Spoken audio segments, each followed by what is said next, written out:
Okay, so it's 12 o'clock. We'll get cracking, guys. If anybody joins later on, we'll let them introduce themselves and so on later on. So thanks again for everyone for joining me. What we're going to basically cover off today is about 30 minutes worth of content creation, really, and writing skills.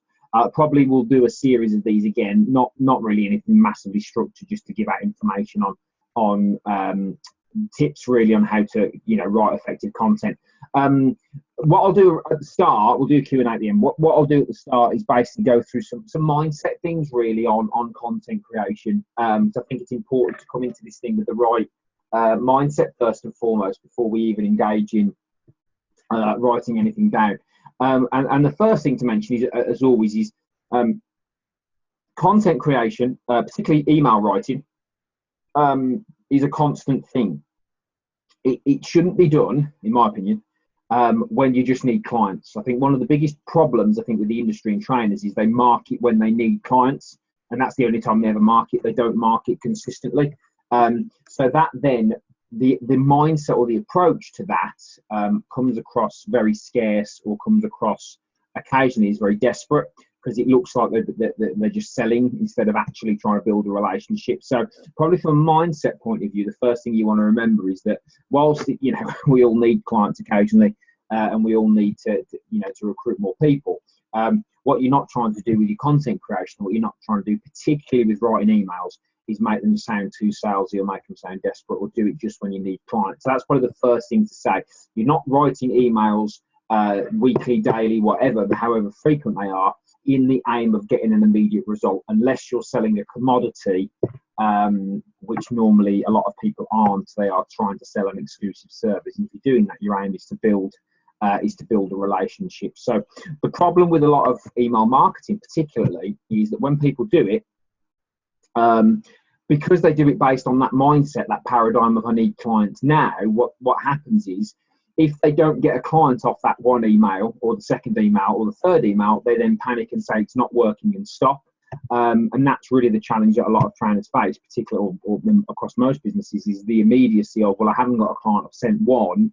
Why you telling me this works? Why haven't I got a client from that? And that's not the mentality or the attitude to have when approaching the content creation. So that's really the most important thing. It's not a direct sales, I send one, I recruit one mechanism. And you need to remember that when you're writing them as well. You're not always going to get a direct response or a client from each individual email that you send. So that's really, really important to note.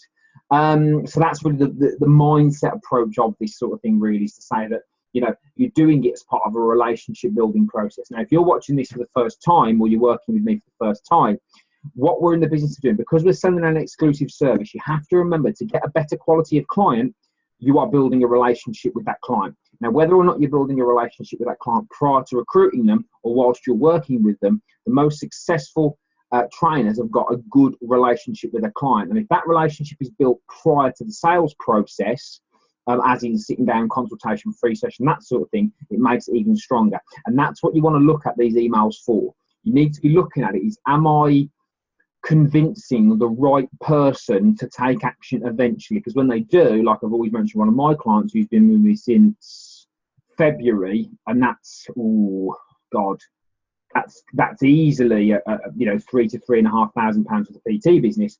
It was off emails for about 6 months prior, and when she was ready, she was in the right position because the relationship had already been built. So that's why it's really, really important in that respect from a mindset point of view. So in terms of email writing particularly, I mean, arguably this goes for any content, but from an email perspective, which is sort of a lot of the feedback that I've had from some of the guys, is that people struggle with writing emails and struggle with the delivery of them. Mainly, I think, because of the first point, in the fact that they're trying to sell off them, because and it's getting that mindset change.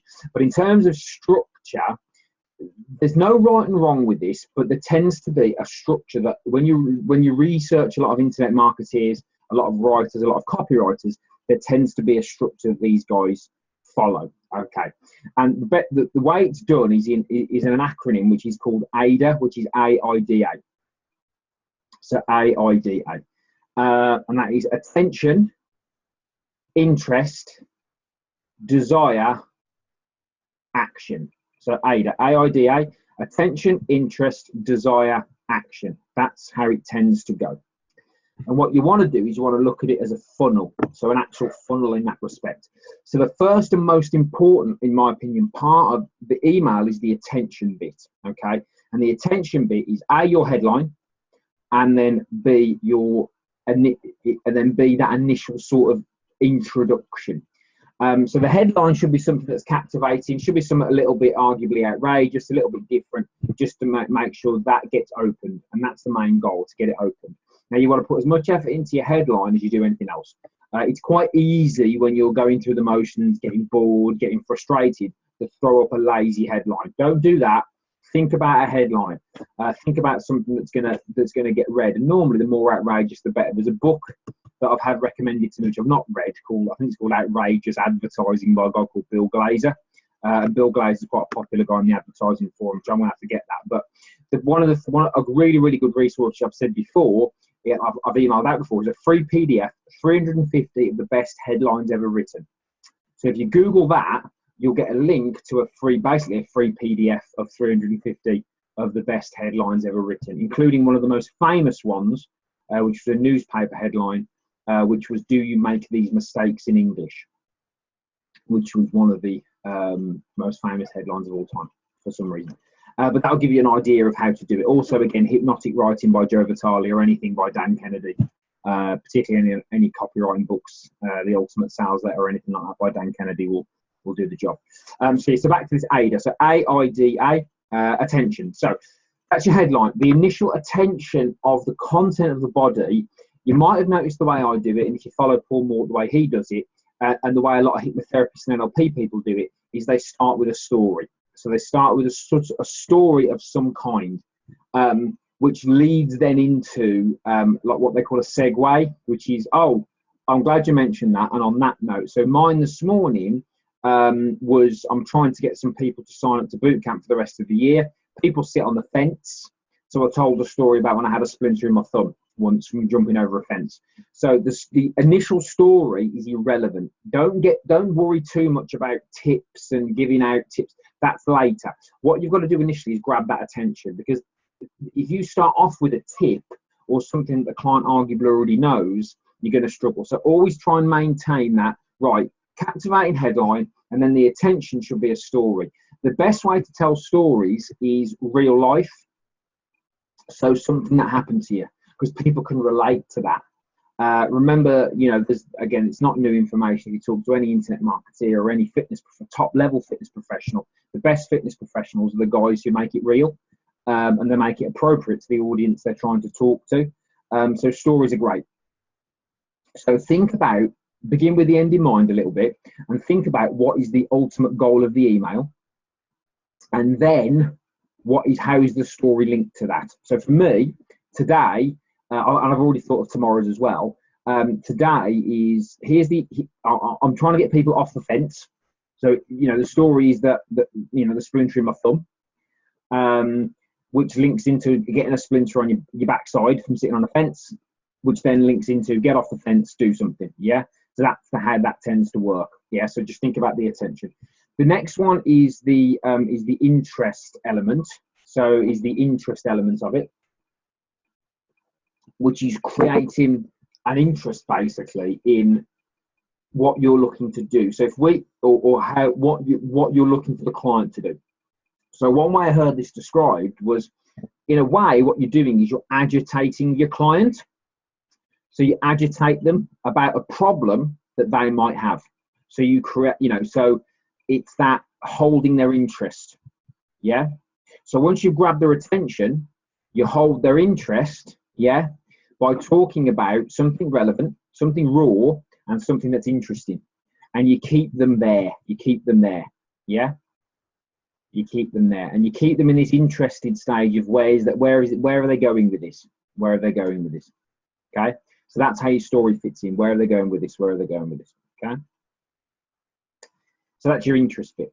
We then move into the desire, which is once you've agitated the problem, yeah, you then create a desire, which is your ability to solve that.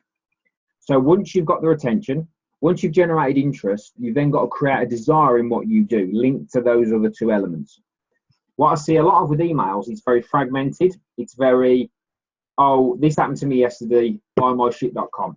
It needs to have a lead in. It needs to lead in, so it needs to flow nicely. So when you're writing it, it needs to be, did my attention grab their headline? Did the headline grab their attention?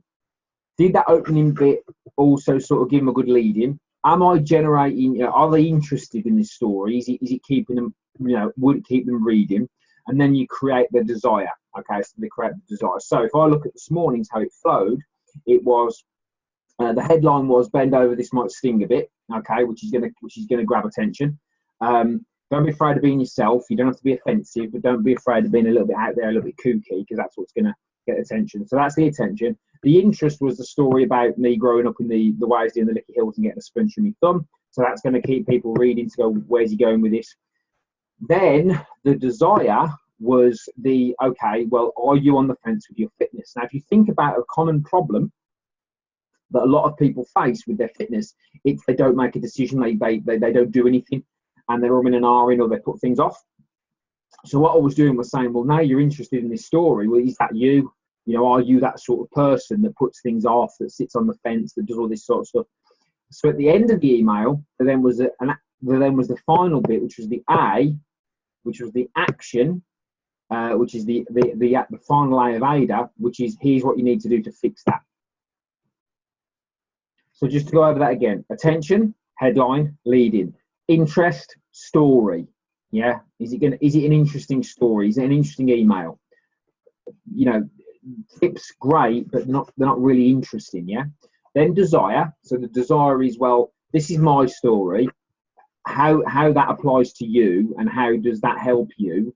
And then this is what you need to do to fix it. Okay.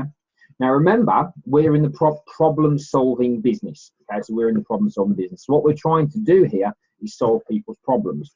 And if you can do it and captivate a bit of interest by doing that, it makes it all a lot easier. Now, to do that, like I said, the best way to look at it is you agitate your client first. So you agitate them about a problem they have. And when they're really agitated, you offer a solution. Now, what will happen with that is not everybody's going to buy. Because some people will just go, that's harsh, or that's demotivational, this nonsense. In my opinion, that's irrelevant. What you're trying to do is agitate the right client. Because I read something the other day, you don't create desire, you just redirect it. So you're not making anything new here by offering someone fitness and health advice and diet advice. What you're doing is you're making it relevant in a way that they can relate to. So if, for example, I came on, because basically, if we look at this webinar now, it arguably, then this, if I said to you, right, okay, I've been sending daily emails for whatever, here's my annual accounts, here's the amount of money that I'm making. I haven't quit personal training. I've been doing it 6 years. I now do it full time. I'm now doing really, really well. I've got over 20 people at boot camp. I'm constantly averaging 20 sessions a week, blah, blah, blah, blah, blah, and gave you all these things. Most people would think that's okay for you. Shut up. Seriously, they would. That's how people think. They think it's all right for you. I can't do what you do.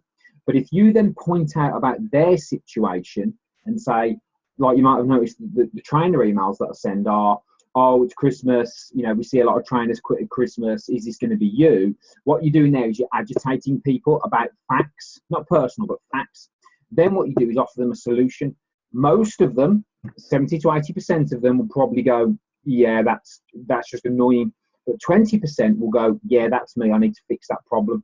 Now, if you look at a client scenario and you agitate them, not offend them, but agitate them based on their problem, and then offer them a solution to the problem, they're more likely to buy off you because you're the solution to the problem they have. Yeah. People tend to respond better. Right. This is really important. You want to write this one down.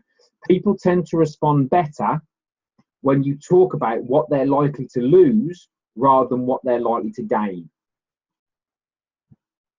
And I say tend to, because this is not an exact science. There's no, formula for this, but people tend to work better when you point out what they're likely to lose rather than what they could gain. Because a lot of people,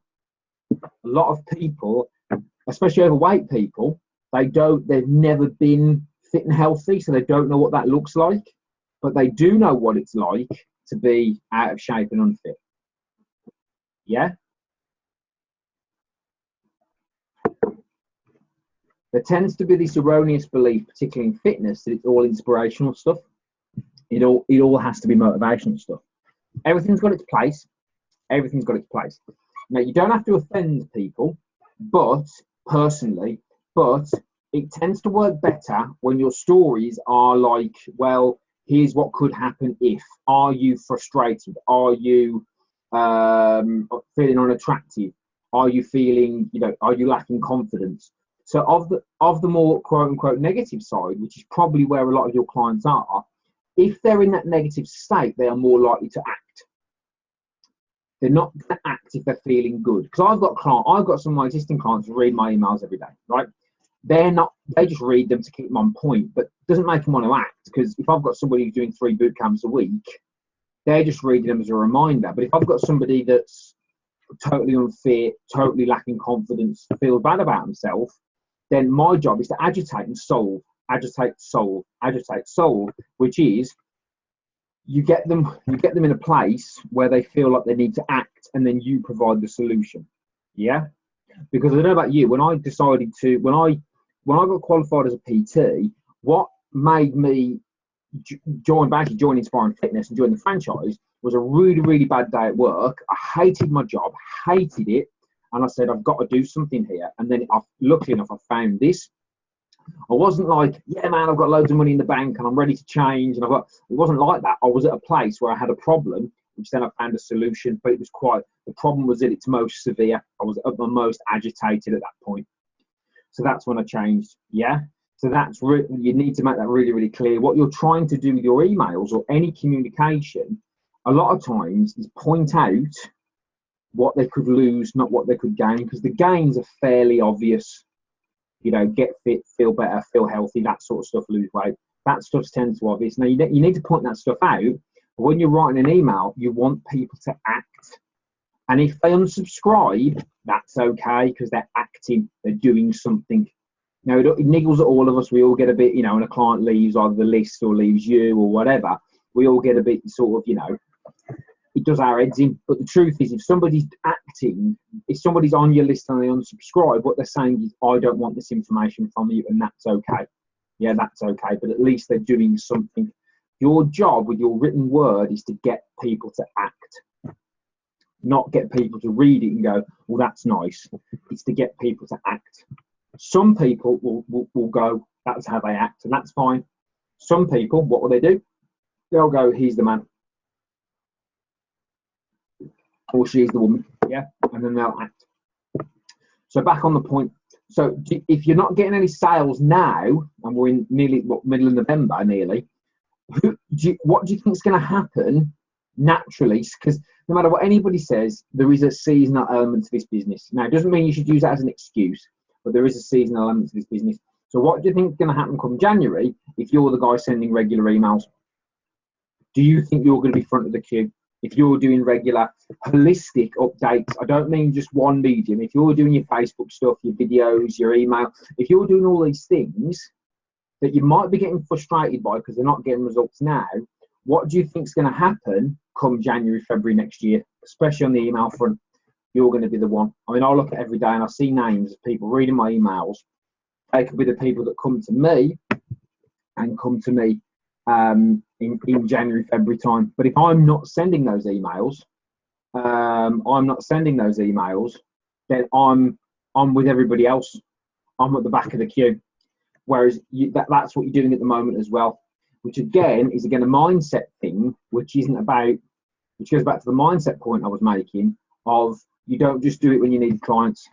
So you don't just do it when you need clients. That's why you should be doing this stuff now. So you're at the front of the queue. That's why you should be building your list now. So you're at the front of the queue, okay, to do this sort of stuff. Remember, again, from a mindset perspective, the only way you improve on writing content is by writing more content. That's it. You can get the books, the creative writing books, the hypnotic writing books, the Joe Vitale books, the Dan Kennedy books, the Bill Glazer books, the Perry Marshall marketing books. You can get all the marketing stuff, You can review the marketing side, but the only way you're going to improve your content is by test and measure and by continually doing it. Yeah, because again, going back to the point, I know there's a lot of trainers out there, especially when I do my emails to the trainer list. I get the odd one that says, "Oh yeah, you on your big pedestal," and they think I'm high and mighty, and that's part of the issue. It's not. I've just practiced this stuff for 6 years. I've practiced it because honestly, God, people would rather go on Facebook and put free status updates on there and then get frustrated when people ask about price. And you know, that's a one-way ticket out, and all you'll do is blame. You're pointing fingers. Again, that's what I do with trainers. I say you will lose, and you'll be like every other person in this business who loses out. When realistically, we are in a relationship marketing. Every single solitary internet marketeer, successful training marketeer, top guys in our industry are giving out the same messages, which is you need to build relationships. You need to be putting content out, and I don't mean pitching on Facebook. That's tragic. I mean content across various mediums, because social media now is getting so difficult to be noticed, particularly Facebook's algorithms. I've had my page up since 2009. I've got nearly 1,000 followers. The view rates on my page are shocking, and that's purely because of the fact of the algorithms. I don't see a lot of posts I used to from other pages. All I see are sponsored links. All I see is obviously my friends' stuff, and all I see are more prominent pages on Facebook. I don't see a lot of trainers post anymore where they used to with the pages come out. So you just got to be careful of that if you're using that as an advertising medium. So email's a better way of doing it, a much better way of doing it, because that client, they can just read at their leisure. You're not interrupting them. They can just read at their leisure, and it's at a time and a place that suits them. So what you want to do basically is, to wrap up sort of the email content writing side, is to remember that AIDA principle: attention, interest, desire, action. Yeah, and begin with the end in mind. So don't get frustrated and start pitching. That's really key. Don't go into this with a heavy pitch. It should be a subtle pitch. That's the key phrase: a subtle pitch. Your aim is to obviously recruit clients from email marketing, whether that's initially or whether that's longer term. So there always needs to be an aim to it, which ultimately is to generate business and interest. You're not doing it for your health, but the pitch needs to be subtle. It needs to be a subtle pitch, not a direct, because I read them sometimes, and it does look like I need clients, and clients can sense that. And I know it's tough, and I get it because we've all been there, but you have to just pull it back a little bit and use it as a medium to build a relationship with clients, so they eventually will look at it and go, yeah, that's the guy when they're ready to buy. Because people, remember this, you might want to write this one down: people buy things when they're ready, not when you want them to. You can get annoyed, oh, that status I put up, no one bit, or no one's doing anything in December and Christmas. You can get annoyed all you want, but people will only buy when they're ready. And if you force them to buy when they're not ready, all you're going to be doing is answering questions around price all the time, which will drive you to distraction. And if I'm honest, as a side note, to go off on a tangent, the biggest quantum leap I've made in my business this year is qualification.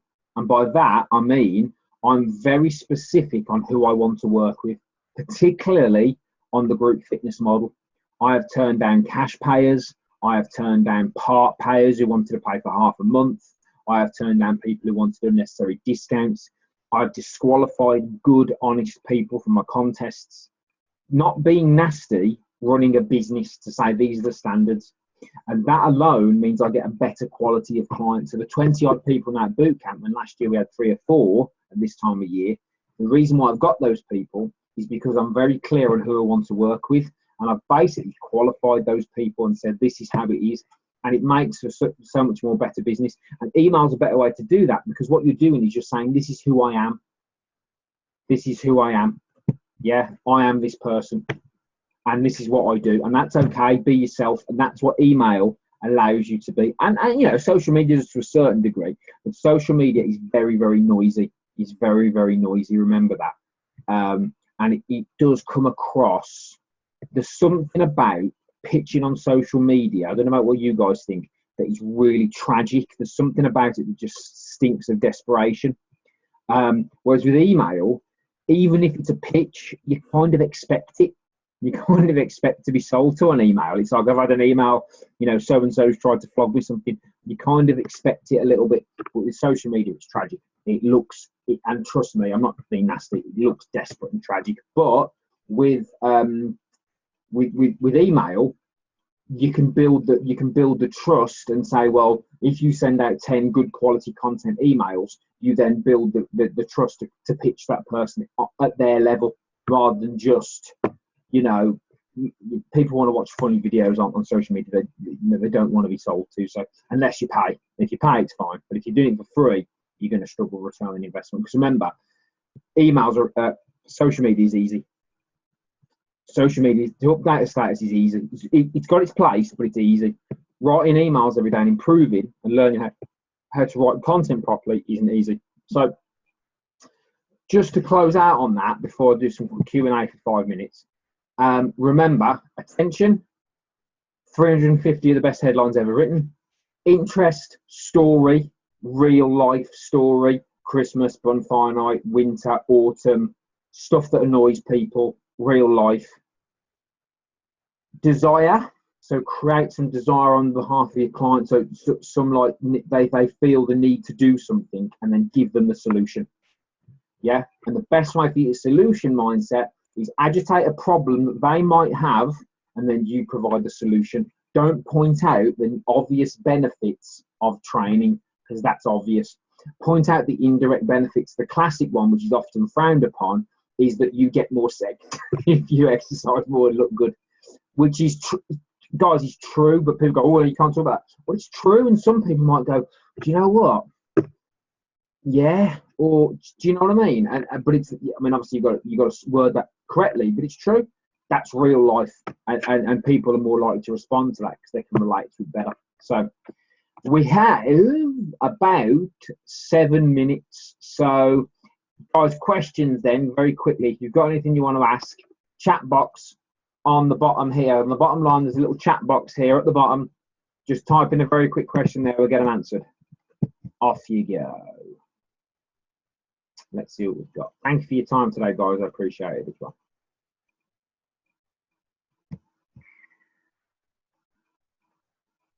Any questions?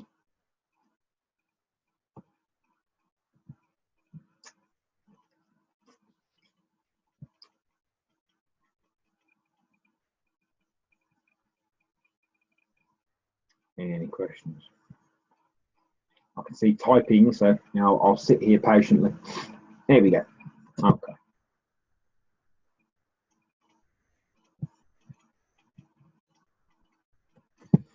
Okay.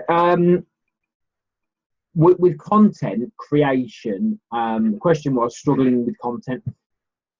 I get that impression sometimes with certain people's emails. The best way to do it is remember that repetition is the mother of skill. So don't worry too much about, you're not going to have an original content day every day. You know what I mean? Because that's not realistic, is it? Because ultimately, repetition is the mother of skill. So what I would say is make sure, it's going to sound a bit odd, but pay attention every day. Just notice things. Because what I will do is go, right, fireworks night, silent fireworks, right? Because there was this thing about someone going to a silent fireworks display when it wasn't actually silent, and it caused problems. And then I think about that and think about how could I write an email on that? Because for me, my emails are my most important thing. So every day I'm noticing stuff. Every day I'm noticing stuff. Yeah. So for example, content, I've just talked about sex. Could you talk about sex? Could you? It doesn't have to be direct, but could you say? Because do you think people are going to respond to that? They might do. If you talk about it, they might do. Is it going to be, fireworks, Christmas, clothing, something? Just notice things. And when I see something, I'll go, could I write an email about that? Could I write an email about that? I've just thought of another one. I was at boot camp this morning. Everyone's caked in mud. Is it better to be covered in mud or covered in fat? Do you know what I mean? All these type of things that are going to, and once you do that, you'll start to think. Again, it's a tricky one. Yeah, because you will do. You know, some of my best subject lines have been about, you know, sex, or not pornographic, not offensive, but real life, because people like that. It humours them. It humours them. I think my best open rate this week was, one of my best open rates was, I mean, it's weird. My best ones are something like, I'm leaving, or seriously, WTF. That was one of my best ones. Seriously, question mark. What the F, question mark. Who knows? Test and measure. But don't be scared about pushing the boundaries a little bit. Don't have to be offensive. Don't have to be personal. I'm not saying that. But just remember, you're trying to stand out. And if you put an email that's the headline is doggy style, for example, that's okay. That's what's the, because if, unless you write then an email that's pornographic, which it wasn't, what's the problem? What's the problem? Try it. Try it. Try it. Because you're not, you know, we're not trying to offend people here. You're trying to get your emails ready. You're trying to make sales, and you've got to remember that things are what's most important to people. You know, and it's not what you think fitness is. Remember this, guys. And I'll close out on this unless you've got another question. Anyone got any more questions? Got time for one more question.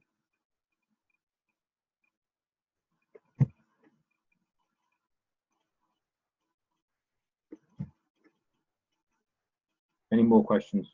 I see typing. Okay, so I'll finish on this. Thank you for that, guys. Remember that fitness and health is important to you. It might not be important to your client. So when you're writing content, you need to think about what's important to them first off. So who am I writing this for? So before I do my attention, interest, desire, action, who am I trying to write this for?